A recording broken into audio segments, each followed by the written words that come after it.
Ministério do Ensino Superior, Ciência e Cultura se apresenta esboço de decreto-lei assédio sexual para Conselho Ministro.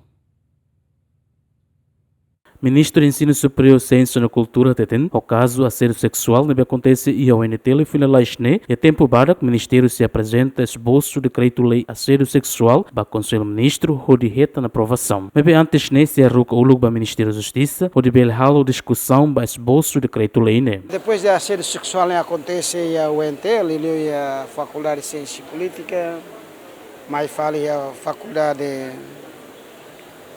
Educação, e está deal cara que pode ser a rona.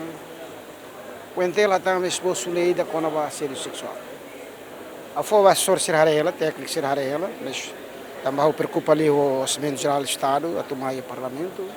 Também a minha ela, a mim se discute, se era o que vai o Ministério da Justiça mas a tua vamos PCM para que produz decreto-lei de dia, a ver se isso prevene, né, situação valor instituição pública, não é instituição privada.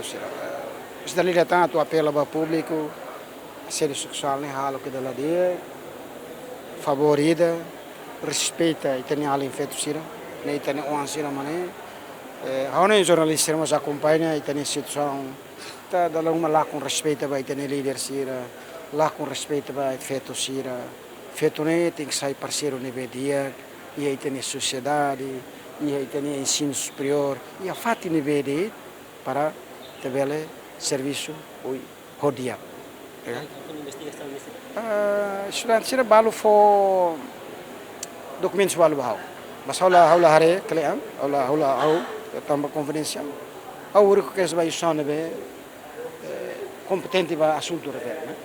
O governante ne caso assédio sexual ne que acontece em ensino superior lá os det e o NTL ne acontece mos e universidade privada sira no ne rolei ne bele evita caso ne e a futuro. Lamberto da Silva, GMN.